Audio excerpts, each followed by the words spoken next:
Hello दोस्तों, कैसे हैं आप सभी। स्वागत है मेरे चैनल ओम्स फैक्ट में। तो चलिए जान लेते हैं आज के कुछ इंटरेस्टिंग फैक्ट्स। फैक्ट नंबर 1, क्या होगा अगर मैं आपको थोड़ा सा शहद दूं जो कि 50 या 60 साल पुराना हो और मैं कहूं कि ये खा लो। आप क्या करेंगे? आप शायद उस शहद को खाने से इनकार कर दें, क्योंकि जाहिर सी बात है आप सोचेंगे कि 50 या 60 साल पुराना शहद कोई खाता है क्या। लेकिन अगर थोड़ी सी जनरल नॉलेज आपके पास है तो वो शहद को आप खा सकते हैं। चलिए बता देता हूँ कैसे। बस उस शहद को थोड़ा सा गर्म करने की ज़रूरत है। अगर उस शहद को आप थोड़ा सा गर्म कर दें तो वो पहले जिस कंसिस्टेंसी में था उसी कंसिस्टेंसी में अगर वापस आ जाता है तो उस शहद को आप खा सकते हैं।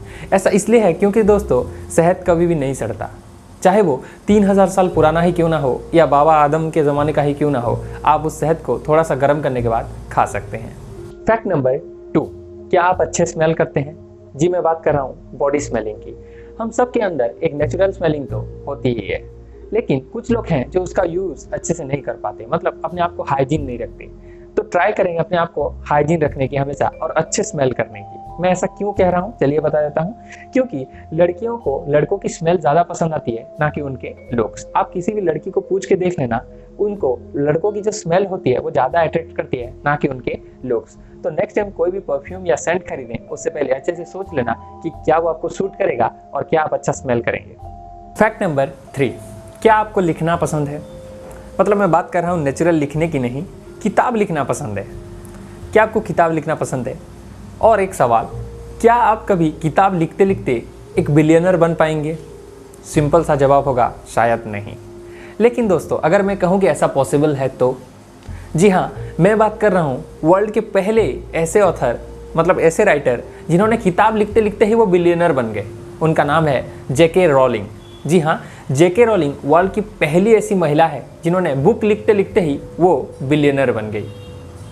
फैक्ट नंबर 4, क्या हो आपकी ज़िंदगी में अगर एक ऐसा हादसा हो जिसके बाद से आप अगर हंसना भूल जाएं या दुख क्या है उस चीज़ को भूल जाएं? क्या ऐसा पॉसिबल है? शायद जवाब होगा नहीं, ऐसा तो पॉसिबल नहीं हो सकता। लेकिन ऐसा हो चुका है। 2004 में मैल्कॉम मेट नाम के एक आदमी को एक स्ट्रोक आया, शायद ब्रेन में एक स्ट्रोक आया, जिसकी वजह से वो हमेशा हैप्पी ही रहते हैं। मतलब उनको दुख क्या है, मतलब सैड क्या है, सैडनेस क्या है, उस चीज़ का वो फील नहीं कर सकते। मतलब उनको 2004 में एक ऐसा स्ट्रोक आया जिसकी वजह से उनके ब्रेन में कुछ ऐसी मतलब चेंजेस हो गई जिसकी वजह से वो कभी भी ज़िंदगी में सैड फील नहीं कर सकते। जी हाँ। फैक्ट नंबर 5, क्या आप च्युइंगम खाते हैं? अगर नहीं खाते तो मैं कहता हूँ कभी कभार च्युइंगम खा ही लीजिए, क्योंकि च्युइंगम खाने से हमारा दिमाग बहुत ज़्यादा एफिशिएंट हो जाता है। और जब आप च्युइंगम को च्यू कर रहे होते हैं, मतलब जब चबा रहे होते हैं, तो आपका दिमाग बहुत ही फ्लुएंट तरीके से रन करता है। और जो स्टूडेंट मैथ करते हैं उनके लिए एक सलाह है कि मैथ करते करते एक च्युइंगम खा के देखिए। जी हाँ, जब आप मैथ कर रहे होते हैं और आप एक च्युइंगम खाते हैं तो आपका दिमाग इतना मतलब घोड़े की तेज़ी से ही दौड़ेगा और आप मैथ्स को आसानी से सॉल्व कर सकते हैं। ऐसा मेरा ऑब्जर्वेशन है, आप खुद घर पे ट्राई करना। फैक्ट नंबर 6, क्या होगा अगर मैं आपको ये कहूँ कि सिर्फ खाना खाओ सो जाओ, खाना खाओ सो जाओ, खाना खाओ और सो जाओ। थोड़ी देर बाद आप मेरे ऊपर गुस्सा करने लगेंगे, ये क्या बात हुई, खाना खाओ सो जाओ, खाना खाओ सो जाओ। लेकिन मैं ऐसा इसलिए कह रहा हूँ क्योंकि हमारे पृथ्वी में एक ऐसा जानवर भी है जो अपना life 80% of their life they spend in sleeping. जी हाँ, मैं बात कर रहा हूँ पेंडा की।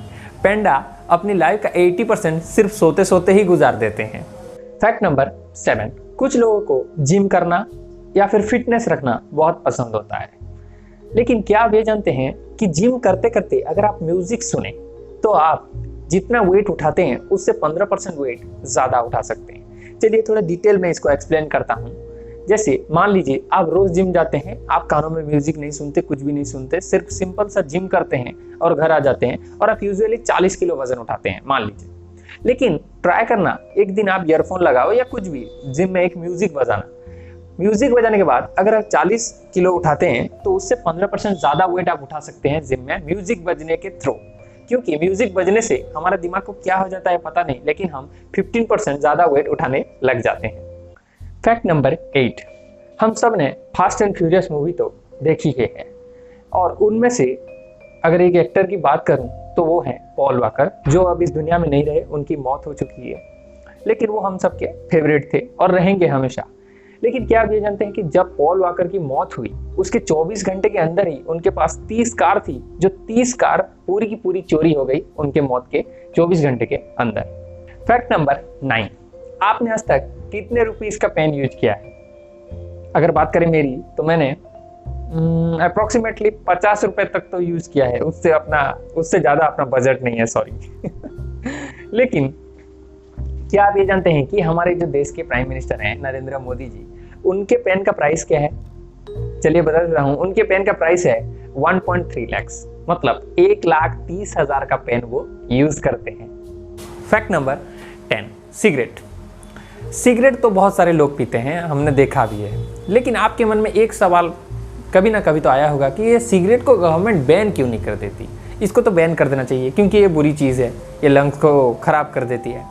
लेकिन आखिर गवर्नमेंट सिगरेट को बैन क्यों नहीं करती? चलिए बता देता हूँ, इसके पीछे भी एक राज है। क्योंकि सपोज जो मैन्युफैक्चरर है सिगरेट का, वो एक सिगरेट को 2 रुपये में बेचता है और गवर्नमेंट क्या करती है, उसी सिगरेट को उसी से खरीद के 7 रुपये में बेचती है। तो प्रॉफिट किसका हुआ? गवर्नमेंट का। तो गवर्नमेंट इसी चक्कर में, टैक्स पाने के चक्कर में, मतलब उसको जो 5 रुपये का बेनिफिट मिल रहा है उसी चक्कर में वो सिगरेट को कभी बैन नहीं करती। क्योंकि सिगरेट बिकता रहे, लोग चाहे मर जाएं, कुछ भी हो, लेकिन गवर्नमेंट का प्रॉफिट नहीं रुकना चाहिए। इसीलिए गवर्नमेंट को बहुत ज़्यादा टैक्स मिलता है सिगरेट से, जो कि बहुत ज़्यादा है। मैं एक्सप्लेन नहीं कर पाऊँगा कितना टैक्स है प्रॉपरली, सॉरी। तो कुछ ऐसा है कि गवर्नमेंट को प्रॉफिट बहुत ज़्यादा होता है सिगरेट बेचने से, इसीलिए वो कभी भी सिगरेट को बैन नहीं करती। तो दोस्तों, ये थे आज के टॉप फैक्ट्स। अच्छा लगा तो लाइक और सब्सक्राइब ज़रूर कीजिएगा। मिलते हैं अगले वीडियो में। जय हिंद।